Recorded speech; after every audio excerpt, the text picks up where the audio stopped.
بدشگونی لینا یہ بہت سارے معاشروں میں اور تہذیبوں میں مروج تھا اور اب بھی مروج ہے، لیکن اسلام نے اس کی نفی کی ہے۔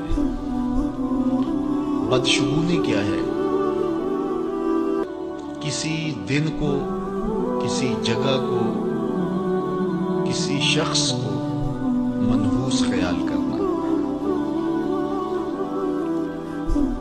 بعض لوگ جانوروں کے بولنے سے بدشگونی لیتے ہیں کہ الو بول پڑا ہے تو یہ کام ہم نے نہیں کرنا، بلی نے راستہ کاٹ دیا ہے تو یہ کام ہم نے نہیں کرنا۔ اسی طرح بعض اشخاص کو منحوس خیال کیا جاتا ہے کہ بعض لوگ منحوس ہیں۔ عموماً بعض خاندانوں کے اندر کسی عورت کو منحوس خیال کر لیا جاتا ہے اور پورے خاندان کے لوگ اس کے بارے میں یہ رائے قائم کر لیتے ہیں کہ یہ منحوسہ ہے، اور یہ اگر صبح صبح اس سے ملاقات ہو گئی تو پھر سارا دن خراب گزرے گا۔ تو یہ ایک تصور ہے بدشگونی کا جو ہماری معاشرت کے اندر پایا جاتا ہے۔ جاہلیت کے زمانے میں یہ ساری چیزیں موجود تھیں۔ آقا کریم علیہ السلام تشریف لائے تو آقا کریم علیہ السلام نے ان ساری چیزوں کی نفی کی اور اللہ پر توکل کرنا، اللہ پر بھروسہ کرنا سکھایا۔ علماء کی صحبت میں بیٹھنے والے لوگ کافی حد تک ان چیزوں سے بچے رہتے ہیں۔ عام لوگوں کی زندگیوں کے اندر یہ چیزیں موجود ہوتی ہیں۔ جاہل پیروں، ملنگوں اور یہ بنگیوں چرسیوں کے پاس بیٹھنے والے لوگوں کے اندر تو کوٹ کوٹ کے یہ ہندوانہ چیزیں رچی بسی ہوتی ہیں۔ اس لیے ہمیں شریعت بیضاء کے مطابق ہی اپنی زندگی گزارنی چاہیے اور اپنے نظریات شریعت سے ہی لینے چاہیے۔ اہل علم کی صحبت میں بیٹھنے سے نور ملتا ہے اور حقیقی رستہ نصیب ہوتا ہے۔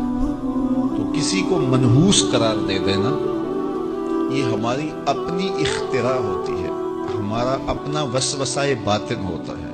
حضور نے ارشاد فرمایا ایک تو متعدی مرض نہیں ہے، اگر میں اس کے پاس بیٹھا تو یہ مرض مجھے اس سے لگ جائے گا۔ دوسری بات ارشاد فرمائی ولا حامتا، الو کا بولنا کوئی معنی نہیں رکھتا، اس کی آواز کوئی معنی نہیں رکھتی۔ تیسری بات فرمائی اور نہ ہی ستاروں کی کوئی تاثیر ہے کہ فلاں ستارے کا یہ اثر ہے۔ اقبال کہتا ہے یہ ستارے میری قسمت پر کیسے اثر انداز ہوں گے جو خود افلاک میں زار و زبوں گھوم رہے ہیں۔ وہ بعض کہتے ہیں ہاتھ کی لکیریں کام کرتی ہیں، جی یہ تیری ہاتھ میں فلاں چیز کی لکیر ہی نہیں ہے، فلاں کی لکیر۔ وہ بیٹھے ہوتے نا فٹ پاتھ کے اوپر پروفیسر بابا جو قسمت کا حال بتاتے ہیں اور 10 روپے لیتے ہیں، تو وہ بتا رہے ہوتے ہیں تیری قسمت میں یہ ہے، تیری قسمت میں یہ ہے، تیری قسمت میں یہ ہے۔ وہ کسی نے کہا قسمت تو ان کی بھی ہوتی ہے جن کے ہاتھ میں نہیں ہوتے۔ تو یہ لکیروں میں قسمت کو تلاش نہیں کیا جا سکتا۔ جب بچہ شکم مادر میں 120 دن کا ہوتا ہے، صحیح حدیث میں آتا ہے، فرشتہ اس کی عمر بھی لکھ جاتا ہے، اس کا رزق بھی لکھ جاتا ہے، اس کا شقی و سعید بھی ہونا لکھ جاتا ہے۔ لکھ دیا گیا، قلم اٹھا لیے گئے اور صحیفے خشک ہو گئے، اب کوئی نہیں لکھا جائے گا۔ تو جو شکم مادر میں لکھا گیا۔ اور چوتھی بات اللہ کے محبوب نے فرمایا کہ سفر کچھ نہیں ہے۔ یعنی کچھ لوگ کہتے ہیں یہ جو سفر کا مہینہ ہے یہ بہت ہی سخت مہینہ ہوتا ہے اور ان دنوں کے اندر سفر نہیں کرنا چاہیے، ان دنوں کے اندر شادی نہیں کرنی چاہیے، ان دنوں کے اندر اگر شادی کی جائے تو وہ شادی کامیاب نہیں ہوتی، اس لیے کہ یہ مہینہ منحوس ہے۔ میں آپ کو بتاتا ہوں کہ اس سفر کے مہینے میں سیدنا علی کی شادی حضرت سیدہ فاطمہ سے ہوئی ہے۔ بتاؤ اس سے کامیاب کوئی شادی ہو سکتی ہے؟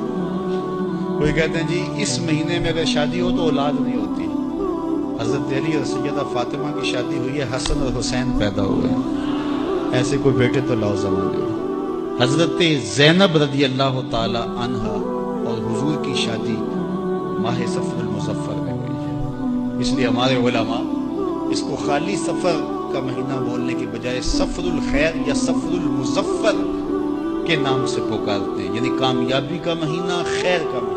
تو یہ محض لوگوں کی اختراعات ہیں۔ تو جس طرح باقی مہینوں میں شادی کرنے میں کوئی حرج نہیں، تو سفر کے مہینے میں بھی شادی کرنے میں کوئی حرج نہیں، آقا کریم نے فرمایا یہ بدشگونی لینا یہ شرک ہے، اللہ کے توکل کے منافی بات ہے۔ اس لیے جاہل لوگوں کا کام ہے کہ لوگوں کو اوہام میں وسوسوں میں مبتلا رکھے، ضعیف الاعتقادی قائم رہے تاکہ کچھ لوگوں کا کام چلتا رہے، لیکن اللہ کے محبوب جو دین لے کر آئے اس میں اس کو علامت شرک بتایا گیا۔